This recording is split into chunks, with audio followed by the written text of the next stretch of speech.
We are back. We are back. What is up? What's going on? Welcome to another episode of Cycle Talk. This is your host, Mr. Rob Armstrong. And who am I? I'm a recreational cyclist with a YouTube channel, right? So I used to do these a while ago, but I didn't think they were getting the viewership that I wanted. So I kind of stopped. But I've been getting a lot of requests to do these. I also got way more stuff to talk about. And the old previous Cycle Talks, man, people have been watching them. So here we are, right?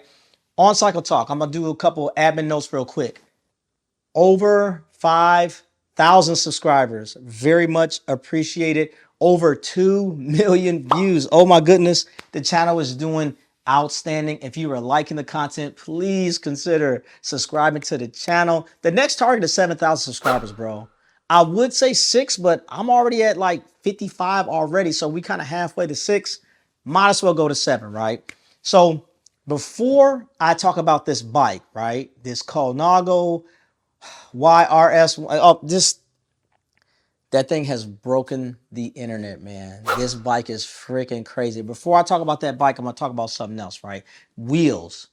Yo-Yo right now has a end of year deal or sale on some wheels, but it's a deal that you got to just go look into it, man. Go check it out. I think I may have to buy a set of these wheels. Not want, not kind of desire. I might have to buy a set of these wheels. And the main reason why is just the specs of these wheels, man, is hella dope. Who is this wheel for? If you are in the wide tire gang, right? If you are riding 30s and up, this is the wheel that you need. This wheel will probably change your perspective on wide tires. And if you're considering going to wide tires, then you probably need this wheel, right? I personally ride at least 30s and up. I want to say the majority of my bikes have 32s on there.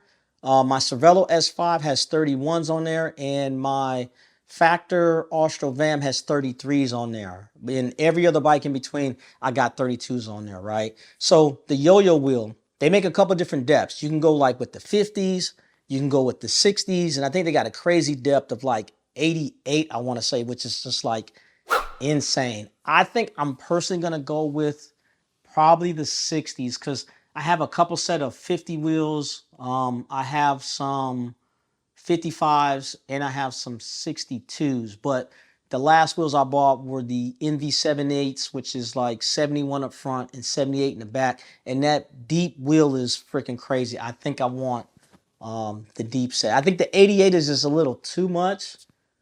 I think that's a little too much, but the 60s is what I'm gonna get, right? Internal width on these wheels is 25, bro. Internal width is 25. External is 31. They come with steel spokes, and it's a true tubeless setup. When I say true tubeless, you don't need any rim tape.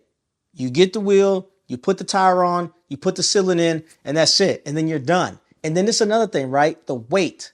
The weight is sub 1,400 grams, bro. And it has a star ratchet system. So hear me when I tell you, right? Wide internal width. Wide external width. No rim tape. Star ratchet system. Price, 800 bucks, bro. 800 bucks. If you want to know a more in-depth look at the wheel, like actually seeing all that, check out my guy GC Performance, man. He has a video on there and he goes all in depth. He weighs it. He shows you everything. I don't have the wheel, so I can't provide that to you, but GC Performance will. Moreover, when you get on GC Performance video, when you look in the description, he has a code, and that code is going to save you, I want to say like 10%, bro. So your wheels shouldn't be more than 800 bucks. They might even be like 700 depending on which one you get. Because like I said, they got the 50s, they got 60s, they got an 88, and then you can get like a mixed depth if you want like a 50 in the front, 60 in the rear, or something like that. But for 800 bucks, man, wide tire gang, I really think that is the wheel for you. The only thing I personally don't like about the wheel, I don't like the logos, man. I think the decals just look kind of cheap. My plan is to get the wheel, remove the decals, and then put my own decals on there because y'all know that's just what I do, right? So that's probably what I'm going to do, throw something, I don't know, some crazy thing on there. Who knows? It might be a zip decal, it might be a Cadex decal, whatever I feel like at the moment, that's what I'm gonna put on there. But that is a good set of wheels, right? Now, let's talk about this Colnago bike, right? This bike is freaking insane. And I think it's very much long overdue and highly anticipated, right? Right off the gate, I would say on a scale of 1 to 10, I'd give it a strong 8, like a weak 9, right? And I'm gonna tell you why. This is just me. It's my own opinion, right? It's really the front of the bike. And when I say the front, it's the handlebars. I'm not in love with the handlebars, man. I'm not in love with the handlebars. I am not in love with the handlebars. I can't say that any more than the way I can say it. I'm not in love with the handlebars. But the rest of the bike, the rear of the bike, the shape, the tubes, all that other stuff, and the way it looks with those MV wheels on there, that's dope, bro. But the handlebars is it's not really doing it for me. For those of you that have not seen this bike, I'll throw some footage up there so you can kind of see what the bike looks like, right? Now, to me, when Colnago made this bike, it's like a hodgepodge of a bunch of different bikes, bro. For those of you that don't know, Colnago made a aero bike like years ago, and it was the Colnago concept. That is a super, super dope bike. On my local group rides, there's this guy that has one. He has one. It's all white. Got the tan wall tires. Man, it's hella dope. I've considered getting one in the past, but it's a rim brake, and I didn't want a rim brake aero bike. Just me specifically. Not nothing against rim brake. I just didn't want a rim brake aero bike, right? So Colnago finally got in the game, and they said, hey, we're going to make a killer aero bike. Now, this aero bike is pretty much made for one person, and y'all know who that person is, right? The guy that dominated pretty much damn everything, Mr. Pagata, right? They are saying I want to say, what was the speed? I think he said 50K. 50K or about like 30, 31 miles an hour. It's supposed to save like 20 watts. That's huge, bro. That's huge. I'm going to pull this up real quick. I got to look at this again to make sure I got my mind right. When I'm looking at this bike, right, it's dope. It is dope. The Y1Rs is dope. The back, the front is dope. Like I said, I'm not in love with the bars, but when I'm looking at this bike, it reminds me of a couple different things, right? The rear of the bike, it kind of reminds me like of some Trek Madone. That's what it's giving off to me. It's giving me some real Trek Madone vibes, right? Now, the center of the bike where the bottle cages and stuff, dude, that's BMC all day. That's BMC all day. And I do like the design. It looks dope right there, right? Now, when you start getting to the front of the bike, when you're looking at the head tube in that shape and that design, that's Cervelo S5 all day long, bro. That's Cervelo S5 all day long. But not only just Cervelo, if you look at some of the older TT bikes been having that kind of design for as long as I can remember, man, where it's kind of like the front of the fork kind of wraps around the head tube. So that comes from like TT style. But the first people, or not the first people, the only ones that I know of to do this on a road bike is the Cervelo S5. That's Cervelo S5. Now the handlebars, right? Everybody that's been talking to me about this bike, they say the handlebars remind them of the Cervelo, the Cervelo, the Cervelo, the Cervelo. To me, the handlebars kind of don't give off Cervelo vibe, just like a piece, but they remind me more of the Bianchi than the Cervelo, me personally. When I'm looking at it, especially from the front, it kind of reminds me more of the Bianchi. On the Colnago, it's a little more pronounced and it digs a little deeper in there, but it kind of gives me more Bianchi vibes. So between the Bianchi, the S5, the BMC, and the Trek, yo, Colnago just put everything together and made a killer ass bike, right? Now, one of the things I think that's going to be very interesting about this bike is kind of like figuring out the bike fit.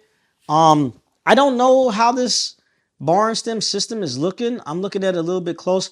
I think the handlebar and stem is probably like one piece, and that's going to be interesting when it comes to figuring things out.